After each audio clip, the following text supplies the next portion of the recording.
Hello दोस्तों, आपका हमारे YouTube चैनल बंधु क्लासेस में स्वागत है। जैसा कि दोस्तों हमने अपनी पिछली वीडियो में गवर्नर जनरल के बारे में चर्चा किया था, आज उसके आगे हम लोग चर्चा करेंगे। पिछली वीडियो में हमने लॉर्ड हेस्टिंग के बारे में चर्चा किया था। आज दोस्तों उसके आगे हम बात करते हैं जो अगला महत्वपूर्ण गवर्नर जनरल था, जिसे Lord Amherst. Lord Amherst. Lord Amherst जो है ये वारन हेस्टिंग यानी लॉर्ड हेस्टिंग के बाद जो अगला गवर्नर जनरल आता है वो होता है, और इसका पीरियड जो होता है वो 1823 से 1828 ईस्वी तक का इसका पीरियड होता है। कहा जाता है दोस्तों, जिससे हमने अपने पिछले वीडियो में बताया था कि लॉर्ड हेस्टिंग के क्या महत्वपूर्ण कार्य थे, उसी तरह से लॉर्ड एम हार्ट्स जो होता है ये भी एक महत्वपूर्ण गवर्नर होता है। और सर्वप्रथम जो इसके पीरियड की महत्वपूर्ण घटना होती है वो होती है आंग्ल बर्मा युद्ध। यानी आंग्ल बर्मा युद्ध जो होता है, युद्ध इसके पीरियड की सबसे महत्वपूर्ण घटना होती है, जो 1824 से 1826 के बीच में यह युद्ध लड़ा जाता है। आंग्ल बर्मा युद्ध जो होता है किसके पीरियड की महत्वपूर्ण घटना होती है दोस्तों? तो लॉर्ड एम हार्ट्स के पीरियड की जो महत्वपूर्ण घटना होती है वो होती है आंग्ल बर्मा युद्ध होता है, जो यानडूब यानी जो ये युद्ध होता है वो यानडूब की संधि से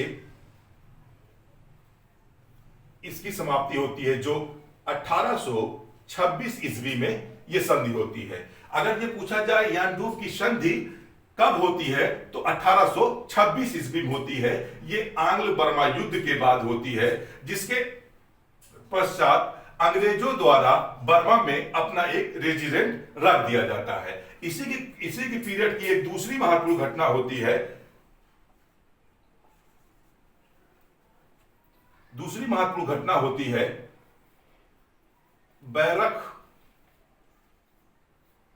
बैरकपुर का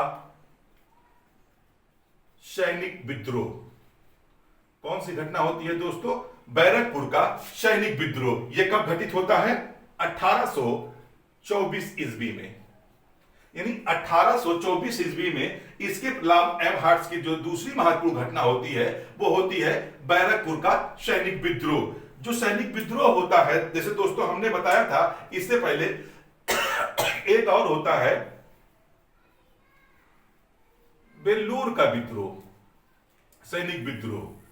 जो बेल्लूर का जो सैनिक विद्रोह होता है वो 1806 ईस्वी में होता है। अगर दोस्तों ये बात की ही जाए कि अगर हम कभी जब आगे पढ़ेंगे, आगे हम लोग इसका अध्ययन करेंगे, जब इसका अध्ययन करेंगे तब देखेंगे 1857 का जब अध्ययन करेंगे तो ये बार बार क्वेश्चन एग्जाम में पूछा जाता है कि 1857 की क्रांति से पहले दो ऐसे कौन महत्वपूर्ण विद्रोह, सैनिक विद्रोह हुए थे। तो पहला जो महत्वपूर्ण विद्रोह हुआ था वो बेल्लूर का विद्रोह था जो 1806 ईस्वी में हुआ था, और दूसरा जो महत्वपूर्ण विद्रोह था वो था बैरकपुर का सैनिक विद्रोह था जो 1824 ईस्वी में हुआ था। इसी को बार बार एग्जाम में पूछा जाता है कि 1824 में कौन सा सैनिक विद्रोह किया गया था, तो वो बैरकपुर सैनिक विद्रोह किया गया था। यह बैरकपुर वर्तमान के पश्चिमी बंगाल में पड़ता है।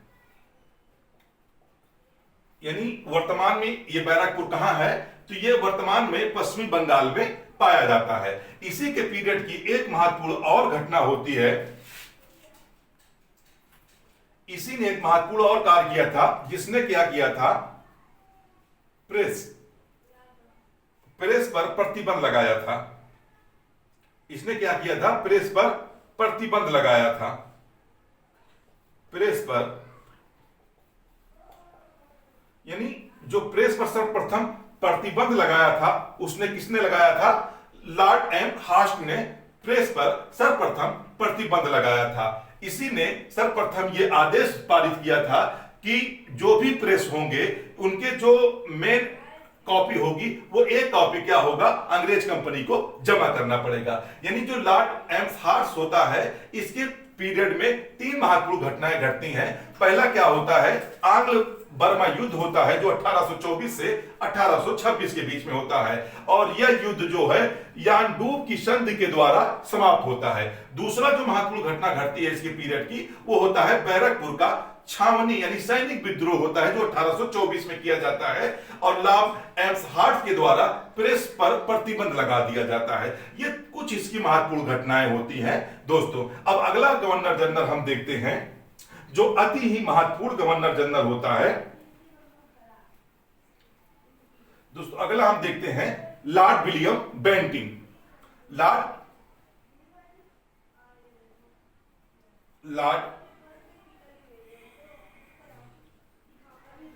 विलियम बेंटिंग जो ये 1828 से 1835 ईस्वी तक का ये भारत का गवर्नर जनरल रहता है दोस्तों। ये भी कहा जाता है कि यह बंगाल का अंतिम गवर्नर जनरल होता है। यह क्या होता है, बंगाल का अंतिम गवर्नर जनरल होता है, लेकिन यह भारत का प्रथम गवर्नर जनरल होता है। यानी ये कहा जाए तो भारत, ये बंगाल का अंतिम गवर्नर जनरल होता है और भारत का प्रथम गवर्नर जनरल होता है। अब ये बड़ी कंफ्यूजन की बात होगी कि एक ही व्यक्ति यानी लॉर्ड विलियम बेंटिंग बंगाल का अंतिम गवर्नर जनरल कैसे होता है और भारत का प्रथम गवर्नर जनरल कैसे होता है। जैसे दोस्तों हमने अभी पिछले वीडियो में आपको बताया था कि जो बंगाल का प्रथम गवर्नर की बात करें हम, तो बंगाल का प्रथम गवर्नर जनरल कौन होता दोस्तों, तो हमने बताया था लॉर्ड कलाई। किसको बताया था, लॉर्ड कलायू को बताया था कि यह क्या था, बंगाल का प्रथम गवर्नर था। फिर उसके बाद हमने बताया था बंगाल का प्रथम गवर्नर जनरल कौन था, यानी बंगाल का प्रथम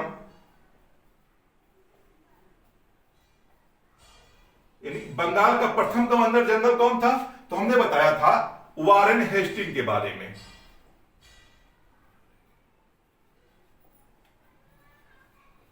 हेस्टिंग यानी बंगाल का जो प्रथम गवर्नर जनरल था वारेन हेस्टिंग था, और अगर बंगाल के प्रथम गवर्नर की बात करें तो लॉर्ड कलायू था। अब इसी तरह से देखा जाए तो जो बंगाल का अंतिम गवर्नर था वो कौन था, लॉर्ड हेस्टिंग था। यानी गवर्नर की बात करें हम, जो अंतिम गवर्नर था वो लॉर्ड हेस्टिंग था, और प्रथम गवर्नर जनरल कौन था, तो लॉर्ड हेस्टिंग था। जब लॉर्ड हेस्टिंग, अब क्या होता है इसी के पीरियड हम देखते हैं लॉर्ड विलियम बेंटिंग के पीरियड में एक एक्ट लाया जाता है जिसे 1833 का चार्टर एक्ट कहा जाता है। 1833 का चार्टर एक्ट लाया जाता है। इसी चार्टर एक्ट के माध्यम से कहा जाता है कि जो लॉर्ड विलियम बेंटिंग है, अब ये बंगाल का गवर्नर जनरल ना होकर भारत का प्रथम गवर्नर जनरल होगा। यानी अभी तक का लॉर्ड विलियम बेंटिंग के पूर्व जितने भी गवर्नर जनरल आए वो सिर्फ बंगाल के गवर्नर जनरल हुआ करते थे, लेकिन लॉर्ड विलियम बेंटिंग पहला गवर्नर जनरल था जिसे भारत का गवर्नर जनरल कहा गया। यानी अभी तक का जितने गवर्नर जनरल होते थे वो सिर्फ बंगाल के गवर्नर जनरल हुआ करते थे, लेकिन लॉर्ड विलियम बेंटिंग क्या था, वो क्या था, भारत का प्रथम गवर्नर जनरल था, और इसीलिए इसे बंगाल का अंतिम गवर्नर जनरल कहा जाता है। तो यहां तक का दोस्तों बात समझ में आई कि बंगाल का प्रथम गवर्नर जनरल कौन था, तो वारेन हेस्टिंग था प्रथम गवर्नर जनरल। अगर कहा जाए बंगाल का अंतिम गवर्नर जनरल कौन था, तो वो कौन था, लॉर्ड विलियम बेंटिंग बंगाल का अंतिम गवर्नर जनरल था। अब ये क्वेश्चन अगर एग्जाम में पूछ लेता है घुमा के आपसे कि भारत का प्रथम गवर्नर जनरल कौन था, तो भारत का प्रथम governor general Lord William Bentinck था। तो यहां तक का बात क्लियर हुई दोस्तों। तो देखते हैं जो लॉर्ड विलियम बेंटिंक था, लॉर्ड विलियम बेंटिंक था, ये एक उदारवादी व्यक्ति था। लॉर्ड विलियम बेंटिंक जो है एक उदारवादी व्यक्ति था और इसने अपने पीरियड में कई सारे सुधार किए, जैसे सामाजिक सुधार,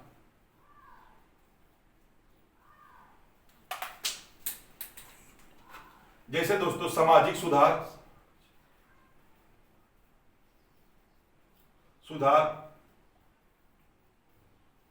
शिक्षा में सुधार, दूसरा सुधार, तीसरा सुधार करता है प्रशासन तथा न्याय में सुधार, प्रशासन तथा न्याय में सुधार। यानी ये कहा जाता है कि लॉर्ड विलियम बेंटिंक जो एक उदारवादी व्यक्ति था, उसने भारत में आकर महत्वपूर्ण सुधार किए। जैसे हमने पहला बताया, इसने सामाजिक क्षेत्र में कहीं भी महत्वपूर्ण सुधार किए, शिक्षा में सुधार किए, प्रशासन और तथा न्याय में इसने सुधार किया। तो हम एक एक सुधार इसके करके पढ़ लेते हैं, उसने सामाजिक सुधार क्या किया था। सबसे पहले देखते हैं कि सामाजिक सुधार क्या किया था। सबसे पहले लॉर्ड विलियम बेंटिंक जो है सामाजिक सुधार में सती प्रथा का अंत करता है। यानी जो सती प्रथा प्रचलित थी भारत में, और इस सती प्रथा का जो अंतिम रूप से प्रतिबंधित किया जाता है वो किसके पीरियड में किया जाता है, लॉर्ड विलियम बेंटिंक के पीरियड में किया जाता है। कब किया जाता है दोस्तों, 1829 ईस्वी में इसने क्या किया था, सती प्रथा का अंत कर दिया था। और इसी सती प्रथा का जो सपोर्ट किया था एक भारतीय विद्वान थे जिनका नाम था राजा मोहन राय, राजा मोहन। इन्हीं के प्रयासों से अंतिम रूप से सती प्रथा का जो प्रतिबंधित कर दिया जाता है, गैर कानूनी घोषित कर दिया जाता है, वो किसके पीरियड में किया जाता है, तो लॉर्ड विलियम बेंटिंक के पीरियड में किया जाता है। इसी साथ हम एक दोस्तों बताते जाते हैं, जो सती प्रथा का प्रथम अभिलेखी साक्ष्य जो मिलता है, सती प्रथा का प्रथम अभिलेखी साक्ष्य जो आप लेखी साक्ष्य मिलता है वो है एरड़ का अभिलेख। एरड़ का अभिलेख 510 ईस्वी में, यह गुप्त पीरियड का होता है और एरड़ का अभिलेख होता है। इसी अभिलेख में गोप नाम की एक सेनापति हुआ करते थे, उसकी पत्नी का जल के मर जाने का उल्लेख किया गया है। यानी जो अभिलेखीय साक्ष्य मिलता है सती प्रथा का, वो मिलता है एरड़ के अभिलेख से 510 ईस्वी में। और इसका जो अंतिम रूप से प्रतिबंधित किया जाता है वो लॉर्ड विलियम बेंटिंक के पीरियड में किया जाता है। 1829 ईस्वी में इसे पूर्ण रूप से समाप्त घोषित कर दिया जाता है, एक तरह से कहा जाए गैर कानूनी घोषित कर दिया जाता है। अगर ये क्वेश्चन आपसे पूछ लेता है कि सती प्रथा का अंतिम रूप से किस गवर्नर जनरल के पीरियड में प्रतिबंधित किया गया, तो वो कौन था, लॉर्ड विलियम बेंटिंक था दोस्तों। दूसरा इसने सामाजिक जो सुधार किया था उसमें महत्वपूर्ण होता है ठगों का अंत। क्या करता है, ठगी प्रथा का अंत करता है।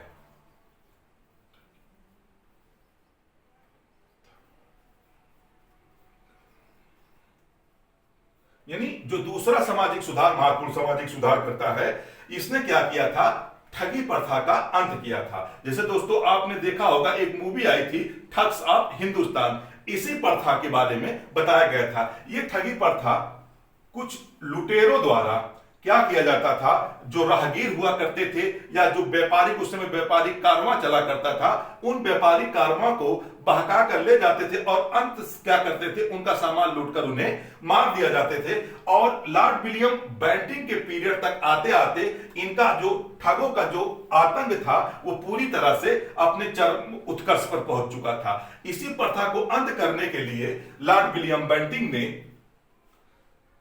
कर्नल सिलीमैन का नाम सुना होगा, कर्नल सिलीमैन, यानी कर्नल सिलीमैन के नेतृत्व में एक सेना का गठन करता है और कर्नल सिलीमैन द्वारा इन ठगों का पूरी तरह से अंत कर दिया जाता है। और जो एक तरह से कहा जाए एक सामाजिक बुराई बनकर उभरी थी, कर्नल सिलीमैन के द्वारा ठगी प्रथा का अंत किया जाता है। और इसी कर्नल सिलीमैन का जो सेना के इसके नेतृत्व में सेना का गठन किया गया था, वो किसके द्वारा किया गया था? लॉर्ड विलियम बेंटिंग के द्वारा किया गया था। इसी के बाद में कहा जाता है कि लॉर्ड विलियम बेंटिंग जो है नरबली और बाल हत्या जैसी सामाजिक बुराइयों का भी अंत कौन करता है?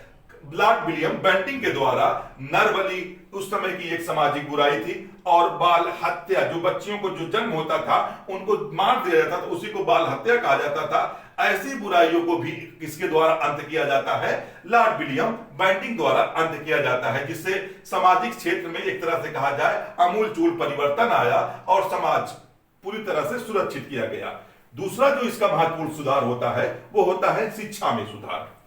जो दूसरा महत्वपूर्ण सुधार होता है लॉर्ड विलियम बेंटिंग का, वो होता है शिक्षा में सुधार। शिक्षा में सुधार। जैसा दोस्तों हमने अपनी पिछली वीडियो में बताया था कि 1813 का जो चार्टर एक्ट आता है, यानी 1813 ईस्वी में एक चार्टर एक्ट लाया जाता है। इसी चार्टर एक्ट में हमने बताया था कि शिक्षा के खर्च के लिए 1 लाख रुपए प्रति वर्ष क्या करना था? खर्च करना था। अभी 1 लाख रुपए प्रति वर्ष जो है शिक्षा के सुधार में या शिक्षा के विकास के लिए खर्च करना था। अभी इसी 1 लाख रुपए को कैसे खर्च किया जाए? शिक्षा का माध्यम क्या होना चाहिए? शिक्षा का माध्यम क्या होना चाहिए? शिक्षा का जो माध्यम है, यानी शिक्षा का माध्यम क्या होना चाहिए, इसी बात को लेकर लॉर्ड विलियम बेंटिंग ने लॉर्ड मैकाले के नेतृत्व में एक समिति बनाई। यानी ये शिक्षा का माध्यम क्या हो, इसी को बात को लेकर लॉर्ड विलियम बेंटिंग द्वारा लॉर्ड मैकाले की अध्यक्षता में एक समिति का गठन किया। इसी समिति में 2 भाग हो गए। इसी समिति के जो 2 सदस्य थे, एक सदस्य का नाम था, एक सदस्य बिल्सन थे और दूसरे जो सदस्य थे इसके प्रिंसेस बंधु थे। कौन थे दोस्तों? प्रिंसेस बंधु थे। यानी जो 1813 में चार्टर एक्ट लाया गया उसमें 1 लाख रुपए प्रति वर्ष शिक्षा में सुधार करने के लिए दिया गया। ये रुपया किस माध्यम में खर्चा हो, इसीलिए लॉर्ड विलियम बेंटिंग ने लॉर्ड मैकाले के नेतृत्व में अध्यक्षता में एक समिति का गठन किया, जिसमें 2 सदस्य थे। एक सदस्य बिल्सन था, एक प्रिंसेस था।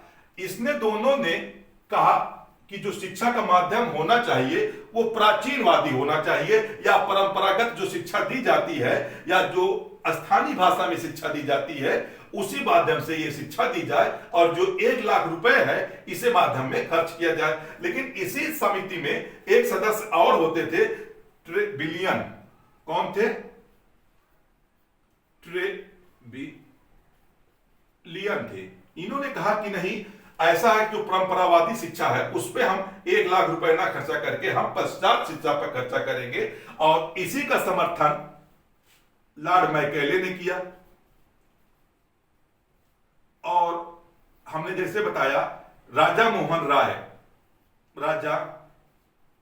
मोहन राय ने भी इसी शिक्षा पश्चात शिक्षा का समर्थन किया।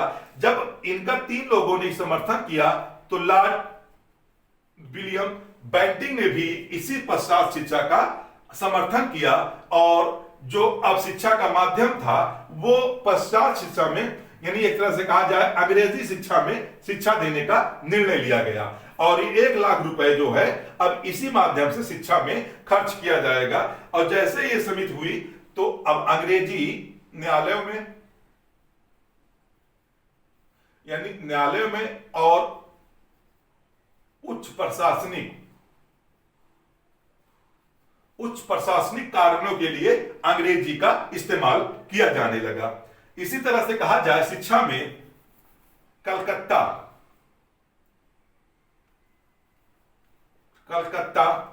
मेडिकल,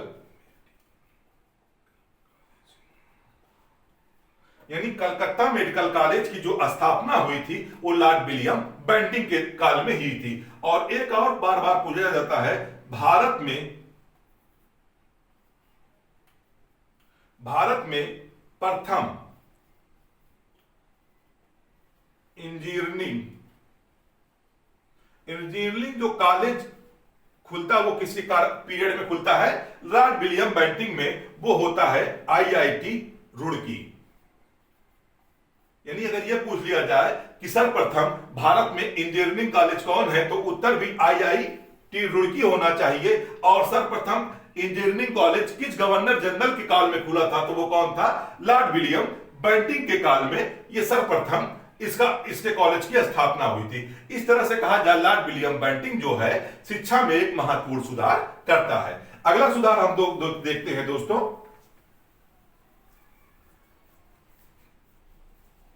प्रशासन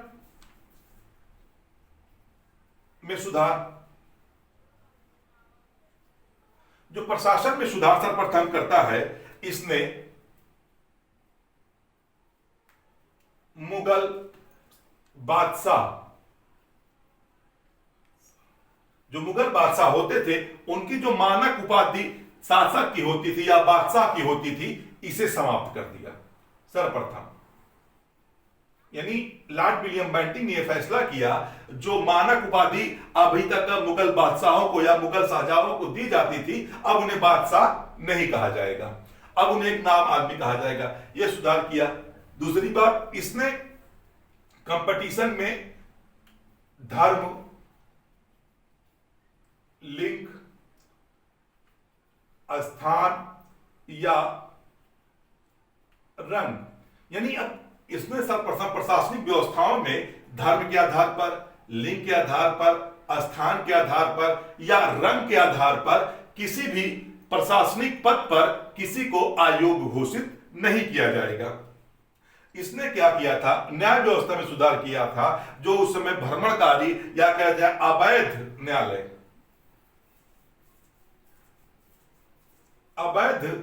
न्यायालय जो थे, इनको भी समाप्त कर दिया। यानी जो उस समय अवैध न्यायालय खुले थे, इनको भी समाप्त कर दिया। इस तरह से कहा जाए लॉर्ड विलियम बेंटिंक के द्वारा प्रशासन में जो सुधार किए गए, यानी मुगल बादशाह जो हुआ करते थे, उनकी मानक उपाधि यानी बादशाह को समाप्त कर दिया। धर्म, लिंग, स्थान या रंग के आधार पर अब किसी भी व्यक्ति को प्रशासनिक सेवा में जाने से नहीं कोई रोक सकता या उन्हें अयोग्य घोषित नहीं किया जाएगा। और उस समय जो जितने भी अवैध न्यायालय हुआ करते थे या भ्रमणशील न्यायालय हुआ करते थे, उनको समाप्त कर दिया गया लॉर्ड विलियम बेंटिंक के द्वारा। इस तरह से कहा जाए लॉर्ड विलियम बेंटिंक जो है भारत की में एक अति उदारवादी गवर्नर जनरल के रूप में जाना जाता था, जिसने अति महत्वपूर्ण सुधार किए थे। इसी के बाद एक दोस्तों महत्वपूर्ण गवर्नर आते हैं जिनके बारे में हम कहा जाता है। एक बात और इसने महत्वपूर्ण किया था, इसी के द्वारा आगरा प्रांत, यानी जो आगरा प्रांत का गठन होता है वो लॉर्ड विलियम बेंटिंक के द्वारा 1832 में किया जाता है। अगर ये क्वेश्चन पूछ ले कि आगरा प्रांत का गवर्नर का गठन किस गवर्नर जनरल के द्वारा किया गया, तो लॉर्ड विलियम बेंटिंक के द्वारा किया जाता है। इसके बाद एक शासक आते हैं, इसने अस्वास्थ्य के कारण इस्तीफा दे देता है। कितना, 1835 में। तो वर्तमान में उसमें कोई नहीं था, तो एक होते थे चार्ल्स मेटकॉप। इनका जो पीरियड होता है 1835 से 1836 तक का इनका पीरियड होता है। इनके खाते में एक साल के लिए गवर्नर जनरल बनते हैं भारत के, कोई उपाधि नहीं होती है। लेकिन इन्होंने जितने भी प्रेस प्रेस पर जितने भी प्रतिबंध लगे थे उन्हें समाप्त कर दिया जाता है। इसीलिए चार्ल्स मेटकाफ को प्रेस का मुक्ति दाता भी कहा जाता है। यानी लॉर्ड मेटकाफ को प्रेस का मुक्तिदाता कहा जाता है, क्योंकि अभी तक का जितने भी प्रेस पर प्रतिबंध लगे थे उसे सबको समाप्त करने वाला कौन गवर्नर जनरल था? चार्ल्स मेटकाफ था। इसीलिए चार्ल्स मेटकाफ को प्रेस का मुक्तिदाता कहा जाता है। तो आपको हमारा वीडियो कैसा लगा दोस्तों, आप कमेंट बॉक्स में जरूर बताएं और हमारे वीडियो को ज्यादा से ज्यादा शेयर करें, हमारे चैनल को सब्सक्राइब करें। धन्यवाद दोस्तों।